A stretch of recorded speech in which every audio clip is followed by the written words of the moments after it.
O que afetou a confiabilidade dos carros novos em 2025 e a Honda? Com 14 milhões de recalls por falha no motor, a General Motors está fazendo recalls nos modelos 62 e 53 devido a milhões de possíveis falhas no motor. Sem falar no novo Lexus LX, que é conhecido por falhas catastróficas no LX 600. Sinais claros de que as coisas vão mal. Quase todas as montadoras enfrentam grandes recalls e falhas graves. Vou explicar os principais motivos dos grandes problemas de recall, falhas graves e questões de confiabilidade. Isso praticamente foi por água abaixo. Vamos falar sobre isso agora. A vida é curta para dirigir carros sem graça. O primeiro motivo pelo qual a confiabilidade foi por água abaixo em 2025 é por causa disso. Sim, esse pequeno Volvo que estamos vendo aqui na nossa frente agora é um XE. Eu nem sei o que é isso. Será que realmente importa? Porque todos estão começando a parecer iguais. E são muitos desses veículos, e essa transição para a eletrificação nesse XC40, porque esse aqui é um tração integral Recharge. Muitos veículos elétricos atualmente têm tecnologia de ponta, são bonitos, chamativos e têm bom desempenho. Infelizmente, há essa corrida e as regulamentações União Europeia 7, fabricantes avaliam a transição para a eletrificação, mas o maior desafio não são os veículos eletrificados em si. É o desenvolvimento, pesquisa, criação e fabricação. Sim, as peças caras, metais das baterias, sistema de propulsão elétrica e a tecnologia pouco conhecida. Fabricantes produzem motores de combustão interna há anos e dominam esse processo. Não é reinventar a roda, pode ter um motor básico, eles podem ajustar para melhorar o consumo, colocar injeção direta turbo e aumentar a potência. Mas no fim das contas ainda é baseado na mesma plataforma que eles vêm usando há décadas. Agora, com a eletrificação e a exigência de emissões zero, muitos veículos são desenvolvidos com tanta tecnologia que várias montadoras como esta têm pouca familiaridade. Então agora eles estão tendo que criar esses novos tipos de veículos do zero. Ao fazer isso agora, isso vai custar muito dinheiro para eles, criando novas equipes, novas habilidades de desenvolvimento, e eles simplesmente não entendem isso. A cadeia de suprimentos agora impede que certos minerais e elementos sejam obtidos em qualquer lugar. Eles precisam acessar certos mercados, pois tarifas e outros fatores afetam o resultado e a cadeia de suprimentos, enquanto o custo de fabricação aumentou muito. Ao fazer isso agora, fabricar muitos veículos com motores de combustão interna claramente coloca muitos deles em segundo plano, sabendo muito bem que eles provavelmente vão desaparecer em 5 a 10 anos, de acordo com os planos atuais. Ao fazer isso, parece haver menos foco na qualidade e durabilidade. Um dos principais métodos que usam para fabricar esses veículos elétricos na transformação atual, na minha opinião, é por meio de várias medidas de corte de custos. Nós até sabemos que a Ford, em 2025, eles adotaram uma configuração mais modular, economizaram milhares de peças individuais ao criar mais modularidade no design de seus novos caminhões. Assim, ficou bem mais fácil fabricar na linha de montagem, pois podem encomendar componentes mais modulares. Juntam tudo rapidamente, isso economiza nos custos de mão de obra, que é um dos maiores custos diretos de fabricação para eles. Então, no fim das contas, a transição para o mercado eletrificado significa que existem medidas de redução de custos em algum lugar. Se essas montadoras querem manter o lucro, precisam cortar custos, e é o que está ocorrendo. Ao criar uma tecnologia cara, eles cortam custos em outro setor. É isso. Aqui está outro exemplo clássico do que está acontecendo na indústria e por que a confiabilidade está afetando até mesmo alguns dos fabricantes mais renomados e confiáveis, como a Lexus. Temos aqui um GX 460, um 470 e um irmão maior deles. O antigo LX 570 da geração anterior tinha motor V8 aspirado e era extremamente confiável, sendo considerado um dos veículos mais confiáveis. Muitos já passaram de 1 milhão de milhas. Agora a Lexus também fez a transição com o novo LX 600, sucessor do antigo LX 570. Há um novo motor V6 biturbo de 3,4 litros que a Lexus colocou nesse novo LX 600, assim como o mesmo motor que você encontra na nova Tundra. E tem sido uma série de problemas, estamos falando de centenas de milhares de falhas ou potenciais falhas, como está acontecendo agora. Há muitos clientes satisfeitos, mas muitos estão abandonando a marca porque a confiabilidade foi por água abaixo. Por que a Lexus tomou um caminho tão tortuoso? Modelos antigos da Lexus usavam motores V8 aspirados como 46, 47 e 57 e também V6. Alguns carros menores da série IS e ES, como o 350, estão tendo seus motores descontinuados. Isso se deve às regulamentações e padrões atuais. As regulamentações. União Europeia, 7, são exemplo na Europa, onde muitos impactos ocorrerão em 2030 e 2035, quando será exigido zero ou quase zero emissões. A realidade infeliz é que os padrões de emissão da Agência de Proteção Ambiental e da California Air Resources Board são todos fatores que contribuem diretamente para que os fabricantes tenham que encontrar maneiras mais criativas de criar veículos com zero emissões ou emissões muito reduzidas. Nos próximos 5 a 10 anos, até que tudo vire zero emissões como nos veículos elétricos, fabricantes vão investir em motores menores, turbocompressores, injeção direta e até marcas como Lexus, Toyota seguirão essa tendência. Apesar de terem encontrado formas de contornar alguns impactos, a injeção direta ainda é um grande problema para muitos fabricantes. A Lexus frequentemente adota 2 estágios, injeção no coletor e direta.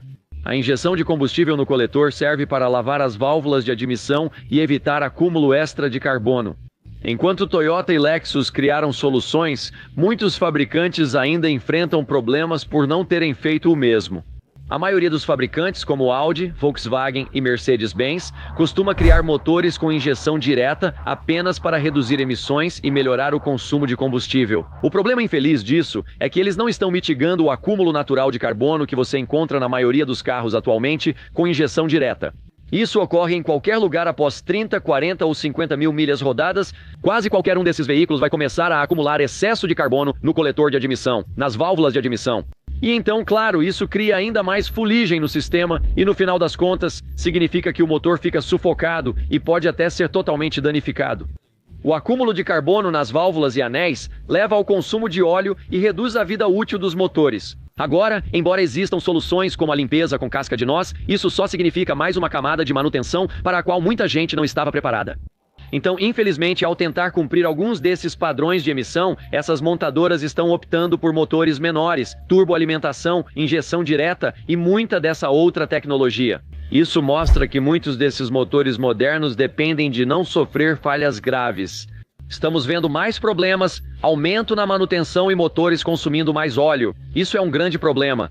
Quero dizer, já ouvimos falar sobre a Kia e alguns dos problemas, e até mesmo sobre os motores Theta, 2 deles. Alguns dos fatores que contribuem para as falhas se resumem a problemas: injeção direta, mancais do virabrequim subdimensionados, claro, até mesmo anéis de pistão e, naturalmente, o cilindro. Riscos são um grande problema, geralmente ligados à injeção direta, projeto ruim e produtos de baixa qualidade. Mas, no fim das contas, é um conjunto de problemas que está criando muitos desafios para os motores, e muitos fabricantes agora estão simplesmente lançando carros no mercado. Se o carro durar os 3 ou 4 anos de garantia, já basta para a maioria das montadoras, pois muitos compram, usam por esse tempo e depois trocam ou vendem sem se importar. Então, por que eles continuariam fabricando um carro que pode durar 30 anos? Eles simplesmente não vão. Eles têm a tecnologia e sabem como, mas não fazem. O que esse Maserati tem em comum com Ram, Jeep, Fiat e Alfa? Todos fazem parte da Stellantis, que infelizmente enfrentou desafios recentes com vendas fracas, porque preços extraordinariamente altos, e muitos desses preços altos estão sendo repassados para o consumidor na forma de custos elevados, custos altos. Significa que muitos desses veículos agora estão tendo que ver mais cortes de custos. A Stellantis negociou com os trabalhadores devido ao alto custo da mão de obra, um dos principais custos de produção. Todo negócio deve analisar custos de entrada e saída. Se um elemento como o custo da mão de obra aumenta, eles precisam encontrar maneiras de mitigar isso de alguma forma. Como a empresa é sindicalizada, você não pode mudar isso agora. Eles negociaram em tempos agressivos, vendendo carros rapidamente, sem conseguir manter veículos no estoque. E eles se empolgaram um pouco, ficaram excessivamente zelosos e, para ser sincero, gananciosos. No fim, eles aumentaram os preços muito acima do valor real dos veículos. A qualidade não acompanhava, e agora o que você tem, no fim das contas, é um fabricante que não consegue se sustentar sozinho, porque as pessoas não estão dispostas a pagar muitos desses preços altos de vários desses veículos novos, e como resultado, agora, outros cantos podem ter que ser cortados. Muitas pessoas agora consideram a Stellantis e muitos dos produtos como a Ram, a Jeep, a Chrysler e a Fiat Alfa como alguns dos veículos mais pouco confiáveis fabricados no planeta. Hoje, parte dessa percepção, seja você acreditar que é pouco confiável ou se você acredita ou não que um veículo como um Maserati é pouco confiável. Muitas dessas marcas têm problemas de confiabilidade e não melhoram. Para melhorar, é preciso ser proativo, identificar problemas e resolvê-los desde o início, buscando sempre aprimorar e redesenhar. Mas quando você não tem dinheiro e não tem fluxo de caixa, você está mais focado em colocar mais veículos na rua. Talvez pense em cortar custos de alguma forma. Agora ouvimos da Stellantis, pelo Tim Kuniskis, novo chefe da RAM, que afirmou: vamos ampliar a garantia do motor para 10 anos? Então, todos esses pequenos extras que estamos vendo no final das contas significam que isso vai custar para a empresa. Como eles vão repassar isso agora? Peças piores, projetos ruins e falhas de confiabilidade. Esse é, em última análise, um dos grandes custos de produção, e o aumento da mão de obra é um dos principais fatores que fazem com que os fabricantes agora tenham que considerar cortar custos em outro lugar. Nós lembramos lá em 2020 o que estava acontecendo, lockdowns, e muitos fabricantes estavam fechando fábricas e instalações. Eles não conseguiam os produtos, não conseguiam trabalhadores, e isso criou todo tipo de confusão pelos próximos 2 a 3 anos. Vimos vários tipos de mudanças nesse período: trabalhadores em home office e alterações na cadeia de suprimentos. Não era possível acessar peças, e as fábricas atrasavam na obtenção de componentes. E houve uma mudança completa de atitude, uma atitude em que muitos fabricantes simplesmente tentaram encontrar maneiras alternativas. E nós também percebemos que por causa disso houve escassez, e por causa disso, durante aquele período, desde 2020, com as escassezes, consumidores aceitavam pagar mais devido à falta de produtos. Os fabricantes logo viram que não precisavam manter alta qualidade nem preços tão competitivos. Eles podiam economizar e até reduzir um pouco a tecnologia. Por exemplo, muitos fabricantes não incluíam certos módulos, telas grandes e cortavam recursos só para colocar o produto no mercado, porque talvez eles não tivessem o chip para realmente suportar isso. Veículos fabricados a partir de 2020 estão entre os de pior qualidade e menos confiáveis do mundo. Embora haja alguma verdade nisso e muita coincidência, alguns motivos que mencionei também influenciam. Existe uma realidade forte e uma ligação com o fato de que as montadoras, na minha opinião pessoal, não estão criando o produto e a qualidade, elas não se importam mais em satisfazer os consumidores com carros. O modelo de negócios das últimas 2 décadas foca em lançar o máximo de veículos rapidamente, mesmo usando muito plástico apenas para colocá-los nas ruas. As pessoas estão procurando por telas grandes, as pessoas estão procurando por controles ápticos e capacitivos. Agora, 2 ou 3 anos depois, com mais tecnologia, muitos estão percebendo: pode custar 4 mil por um novo módulo, ou uma tela grande pode te custar 5 mil quando ela falhar em uma temperatura de menos 30 graus. Agora, as pessoas estão começando a ver as consequências disso. A realidade é que os fabricantes estão ganhando dinheiro demais com esses acréscimos. E o aumento do preço e da margem nesses módulos, componentes e tecnologias que podem inflacionar livremente. Agora, quais são algumas das tecnologias do lado da segurança? Elas não podem ser evitadas. Algumas delas, na verdade, estão se tornando obrigatórias pelos governos. Muita dessa tecnologia agora é totalmente opcional. Veículos premium vendem muitos modelos graças à tecnologia sob o capô. Ao fazer isso, vemos muita coisa acontecendo, veículos complicados e terceirização excessiva de componentes inferiores. Essa é a próxima. A cadeia de suprimentos também faz parte. Sem acesso a peças e componentes, apressaram a produção e, quando conseguiam peças, passaram a racioná-las. Isso era incluído apenas em veículos de nível superior, ficando de fora nos de nível inferior. Se você busca um fabricante como uma marca de luxo, eles sabem que veículos assim têm margem de lucro maior. Audi RS-Q 8 traz novo motor, V8 biturbo 4.0 litros, oferecendo potência extraordinária. Basicamente, este é um Lamborghini Urus rebatizado e com novo visual. Por que você não colocaria todo tipo de tecnologia ali e racionaria seus chips? Você colocaria isso em um veículo com boa margem de lucro, ganhando 6 ou 7 pontos, ao invés de algo mais barato? Esse Mercedes GLC 300 não é o mais básico, mas está abaixo na hierarquia da Mercedes-Benz. Eles não teriam a margem de lucro. Os fabricantes não veriam valor em colocar todos esses chips em um veículo em que talvez só ganhem 5 ou 7 mil dólares por transação. Vamos usar esse veículo para tentar lucrar 25 ou 30 mil em uma transação. A cadeia de suprimentos foi fundamental, mas devido às faltas, sempre surge a dúvida: onde conseguir peças? De onde vêm esses chips? Muitas vezes isso exigia acelerar e despachar os produtos rapidamente. No fornecimento, enfrentamos vários desafios, inclusive na cadeia de suprimentos, como com o motor 2.7 e 3 litros da Ford. Eles tinham vários motores com válvulas de admissão, elas se fraturavam por causa desse produto, quebravam e caíam na câmara de combustão. Isso ocorreu em poucos casos, mas de forma consistente, geralmente em veículos com baixa quilometragem. Então, basicamente, era algo que desde o início você já sabia que ia ser um problema, mas isso foi uma questão enorme e estava relacionada à cadeia de suprimentos. General Motors, eles comentam sobre virabrequins feitos no México. Os virabrequins, a massa rotativa, supostamente não foram usinados corretamente e também não foram polidos adequadamente. Isso levou a falhas prematuras nos mancais e falhas catastróficas no motor. Estamos ouvindo sobre 877 mil falhas de motor causadas apenas pelo problema no virabrequim, porque isso foi terceirizado e fornecido por um fabricante fora das fábricas regulares da General Motors. E isso, infelizmente, levou a muitos dos grandes problemas para a General Motors nos últimos anos. Por exemplo, o L87 presente em muitos caminhões grandes é um motor V8 6.2 litros com potência razoável. Sem dúvida, é um dos motores típicos deles e presente nas versões avançadas. Modelos maiores, como o Conz e Denali, geralmente tinham o 6.2, mas a parte ruim disso é que esse motor teve uma quantidade significativa de problemas. Mas infelizmente, nem a General Motors pode culpar só a terceirização, escassez de suprimentos e falhas dos fornecedores. Até os motores V8 menores de 5,3 litros tiveram muitos problemas graves com os tuchos. Grande parte foi devido à tecnologia, como a desativação de cilindros, incentivada pela Agência de Proteção Ambiental e reguladores para tornar a General Motors mais eficiente no consumo de combustível.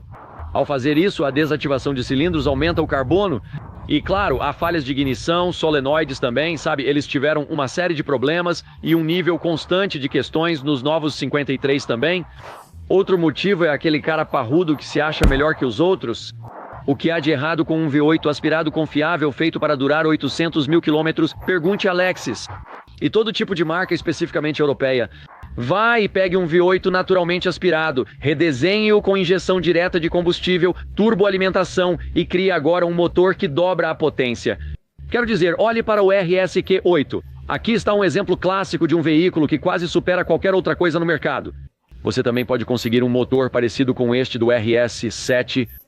Esses veículos, estamos falando de mais de 600 cavalos de potência em muitas configurações. 600 cavalos de potência. Muitos desses fabricantes agora produzem veículos que adoro dirigir. São extremamente empolgantes. Há esse sentimento de competição e a necessidade de superar, inclusive os concorrentes diretos. Isso seria como um veículo tipo o Mercedes-Benz E60 e 3S assim. Entre a Alfred Melcher Grossspach, a Mercedes tentando competir com Porsche, BMW M5S e os Audi RS7S, muitos desses fabricantes buscam sempre elevar o nível. No papel, isso parece incrível. O problema é que a maioria das pessoas não consegue usar 6, 7, 800 cavalos de potência na rua, e eu adoro isso na pista. Esses veículos são ideais para pistas de corrida, é uma experiência incrível, confie, você precisa tentar. Na prática, a maioria só quer conforto e luxo ao se locomover, números sempre vendem. E ter um carro, um SUV ou um novo motor ou conjunto motriz que produz mais potência do que a concorrência ou aumenta em 80 cavalos em relação à geração anterior, faz com que as pessoas fiquem empolgadas. Isso gera um burburinho, mas infelizmente ao criar essa potência extra, desempenho e rendimento, surgem desafios e questões de confiabilidade. Grande parte das turbinações nesses veículos diminui a vida útil, exceto se forem bem projetadas. Agora, a Porsche sabe como construir um motor turbo e eles conseguem fabricar motores que duram muito tempo, mas enquanto esses fabricantes buscam formas mais criativas de extrair o máximo de potência desses motores, o que estamos vendo são cada vez mais desafios em relação à confiabilidade. Quanto tempo os carros de corrida duram? Além disso, pergunte a si mesmo isso. Por que o novo Ford Mustang GTD, um carro absolutamente incrível que tem mais de 800 cavalos de potência na versão de rua? O carro que as pessoas estão começando a receber agora. Mesmo assim, o carro de corrida deles tem só cerca de 2/3 dessa potência. É porque os números falam e os números vendem carros no papel na rua. Carros de corrida precisam aguentar resistência, precisam rodar por um longo período de tempo e fazer isso de forma confiável. Então é por isso que, quando você pensa sobre o motivo, às vezes até vimos na Corvette, alguns dos carros de corrida deles, na verdade, produzem menos potência no mesmo modelo dos carros de rua deles. Eles sabem que carros de rua não são tão exigidos, mas também não são tão confiáveis. Eles não são feitos para isso, estão gerando potência demais e é isso que está acontecendo. A confiabilidade vai embora. Se procura veículos realmente confiáveis, tem uma ótima lista para você. Outra lista caso você queira comprar algo e se preocupe com confiabilidade. Porque, claro, isso significa dinheiro saindo do bolso e tempo do nosso dia. Espero ver cada um de vocês no próximo vídeo. Valeu, pessoal! A gente se vê em breve. Tenham um ótimo dia. Tchau, tchau.